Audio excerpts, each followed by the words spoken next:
ધર્મના કપડા પહેરી, સત્કર્મના કપડા પહેરીને પણ માણસ પોતાના અહંકારને પોષતો હોય છે. જે દિવસે ઠાકોરજી આગળ સામે બેઠાઈને ઠાકોરજીની આગળ ગાતા હોઈએ અને વિચાર એવું આવે કે લોકો સાંભળી રહ્યા છે કે નહીં, લોકો ખુશ થઈ રહ્યા છે કે નહીં, લાગતું કીર્તન પણ જો જરૂર નથી કે અહંકાર કોઈ ખરાબ રૂપે જ આવે.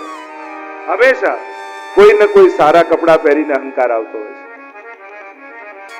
સારું કાર્ય કરવાનો, સત્કર્મ કરવાનો, સેવા કરવાનો, કીર્તન ગાવાનો, સામગ્રી કરવાનો, અને છેલ્લે અહંકાર તો એ રીતે આપણને કોઈ વાતનો ઈગો નહીં હોય, એ વાતનો ઈગો આવી જાય.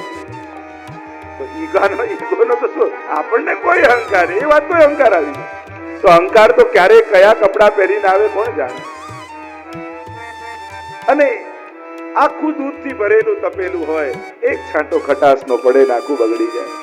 વ્યક્તિ સાવધાન રહેવું, મારું કોઈ મન ન બગાડી.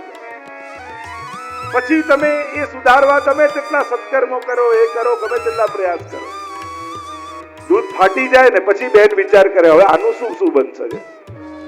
લોકો એને ફાડીને પાછું પનીર કરીને શું શું કરી નાખે. એમ કઈ ને કઈ જો કદાચ અહંકારથી કઈ ફાટ્યું ને તોય વિચારું કે ચલો આ વિચાર મને અહંકાર આવ્યો એ સમજાઈ જાય તોય ઘણું છે. મારે હવે આનું શું કરવું, કઈ રીતે આમાંથી મુક્ત થવું. અને એક બુદ્ધ પેલું અકબર બિરબલની વાર્તામાં કહેતા ને કે એકવાર અકબર બાદશાહ આમ અત્તર લગાડી રહ્યા હતા. અત્તર લગાડીને આમ કાઢ્યું, બહુ મોંઘું સુંદર અત્તર, અને કાઢ્યું ને એનું ટીપું પડી ગયું.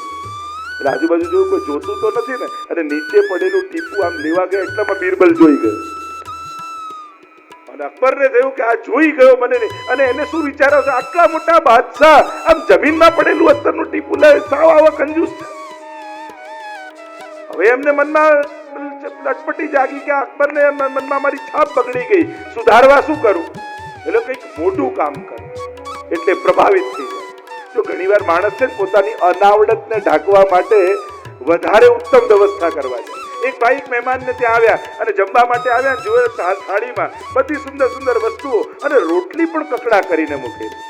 એટલે હું આટલી જગ્યાએ મહેમાન બનીને ગયો, પણ બધે થાળી પીરસેલી જોઈ, સુવિધા જોઈ, પણ આટલી બધી સુવિધા કે રોટલી કકડા કરીને, તમે તો ખરેખર મહેમાનના યજમાન હોય તો આવા. પેલા ભાઈ કે એમાં કઈ રાજી થવા જેવું નથી, આનાથી ગોળ થતી નથી એટલે કકડા કરીને નાખે. પેલાને ખબર ના પડી જાય કે ગોળ નથી થતી એટલે ટુકડા કરી કરીને સજા. ઘણી વાર આપણે ત્યાં અચાનક મહેમાન આવે શું કરીએ, ઢગલા પડ્યા હોય કપડાને ઢાંકી દઈએ, એનું ટેબલ બનાવી દઈએ. એટલે લાગે કેવું સુંદર વ્યવસ્થિત, અને ક્યાં કપડાની અંદર શું પડ્યું છે. એમ ઘણી વાર આપણા આ ધર્મના અને સત્કર્મોના સદવિચારોના કપડા કોઈ કાઢે તો અંદર અહંકાર જ નીકળે એવું લાગે આપણને. ઘણી વાર આવા કચરાના ટોપલાઓ જ નીકળે, ઘણી વાર એવું લાગે આપણને. તો અકબરને થયું કે આને કેમ કઈ પ્રભાવિત કરી દો, એટલે કહ્યું કે આપણા ભંડારમાં જેટલા અત્તર પડ્યા હોય લાવ, મારે આખો હોજ ભરીને નાવું. આખો હોજ ભરી દીધો. અને અકબર બાદશાહ અંદર ઉતર્યા અને કહ્યું કે બિરબલને સમાચાર આપો કે જો બાદશાહ અત્તરના હોજમાં નાઈ જાય. અરે બિરબલને બોલાવે, જો તો બાદશાહ અત્તરના હોજમાં નાય છે. અકબર બાદશાહ કહ્યું બિરબલ કેવું લાગ્યું. બિરબલ એટલું કહ્યું, મહારાજ જો બूंद से गई वो होज से वापस नहीं आने वाली है.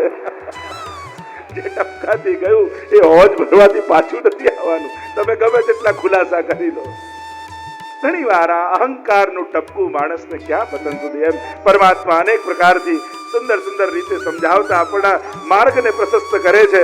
અને આગળ ઉપદેશ આપતા પરમાત્મા કહે જે મન વડે ઇન્દ્રિયોને વશ કરી લે છે અને સર્વમાં અનાસક્ત કરે, એ જ તો કર્મયોગ છે. કે અનાસક્ત ભાવે કર્મ કરવા, એને જ કર્મયોગ ભગવાન 7મા શ્લોકમાં સમજાવે છે. આગળ 12મા શ્લોકમાં ભગવાન સમજાવતા બોલ્યા,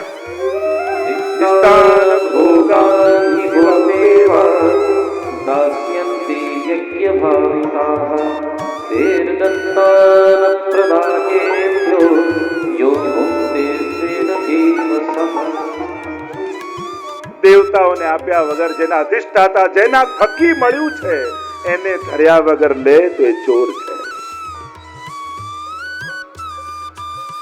એને જ એ જ દેવતા શબ્દને કે આપણે ભગવાન પર મહાપ્રભુજી આપણને સમજાવ્યું, જેણે આપ્યું એને ક્યારે યાદ ન કરે. હું તો ઘણી વાર કહું ને, ટીવી આપે ને 10 વાર થેન્ક યુ કહીએ, આંખ આપી એને ક્યારે થેન્ક યુ નથી કહેતા. ટીવીની તો કિંમત આંખથી જ છે. કાર આપે એને 100 વાર થેન્ક યુ કહીએ, જેને હાથ પગ આપ્યા એને ક્યારે થેન્ક યુ નથી કહેતા. આપણા બધા સુખોના મૂળમાં ઉપકારી કોઈ હોય તો આ માનવ દેહ આપનારો પરમાત્મા છે. કારણ કે જો આ નથી તો આ બધું જ કાંઈ નથી. ઉપકારી સાચા અર્થમાં કોઈ હોય, આપનારો કોઈ હોય તે પરમાત્મા છે.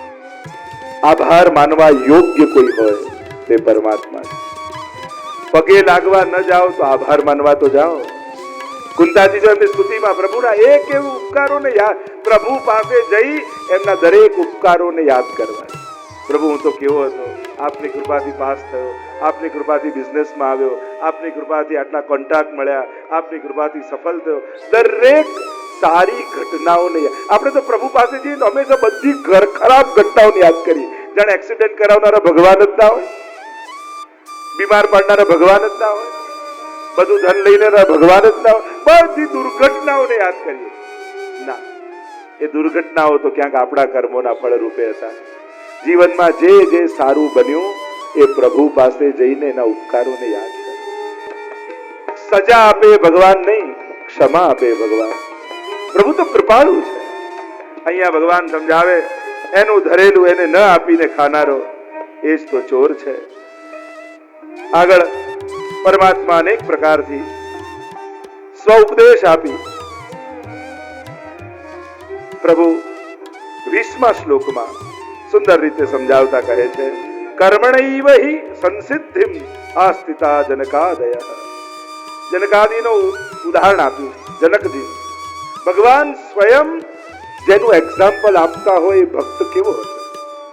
વિચાર કરો, પ્રભુ જેને કોટ કરતા હોય, અનાસક્ત નું સૌથી શ્રેષ્ઠતમ ઉદાહરણ હોય. અનાસક્ત ભાવે સંસારમાં રહેવાનું, છતાંય કર્મ કરતા રહેવાનું, લોક સંગ્રહ માટે, લોક સમાજ સેવા માટે, લોકોના કલ્યાણ માટે. કોઈ તમને સ્વાર્થ નથી. ઘણા ઉલટાના તમને ખરાબ અનુભવો થાય છે. કેટલા લોકોની મદદ કરો, લોકો શું બોલી જાય, કેવું કહી જાય. પણ જેને સત્કર્મો કરવા હોય ને એને એક શરત સાથે કરવાનું, તમે એને મદદ કરી પણ એણે શું કર્યું એ નહીં વિચારવું ક્યારે. એક વસ્તુ યાદ રાખો, દરેકના હાથમાં પુણ્યો લખાયેલા હોતા નથી. તમારા હાથમાં લખેલું હતું, તમે કરી શક્યા, પેલા બિચારાના ભાગ્યમાં નહોતું તો એ સામે ન કરી શક્યો. એટલે કોઈનો વ્યવહાર બગડે એનાથી આપણો વ્યવહાર બગાડી નહીં દેવો. કોઈકના પાપનો વિચાર કરી પોતાના પુણ્યો મૂકી નહીં દેવા. હવે કોઈ ગમે તેવું તમારી સામે બોલે, તમારા હાથમાં મોંઘો હીરો હોય અને પેલો જેમ તેમ તમને બોલે, તમે એને છૂટો મારો કેમ? એને એવો ગુસ્સો તમને અપાઈ દીધો કે તમારા હાથમાં જે હોય છૂટું ફેંકો, તો કેમ હીરો ના ફેંકો? અરે હીરો ફેંકાતો કેટલો મોંઘો હોય હીરો. એમ કોઈએ ખરાબ કર્યું તો સત્કર્મ રૂપી હીરો ફેંકી દેવાય. કારણ કે કોઈના દુર્વ્યવહારને જોઈને આપણા હાથમાં આવેલો સત્કર્મ રૂપી હીરો નાખી ન દેવાય. દુનિયામાં તો દરેક તમે સારું કરવા નીકળ્યા છો એટલે તમને બધા સારા જ મળશે એવું બિલકુલ જરૂરી નથી. છેતરનારા કરતા છેતરાવનાર હંમેશા સારો હોય છે.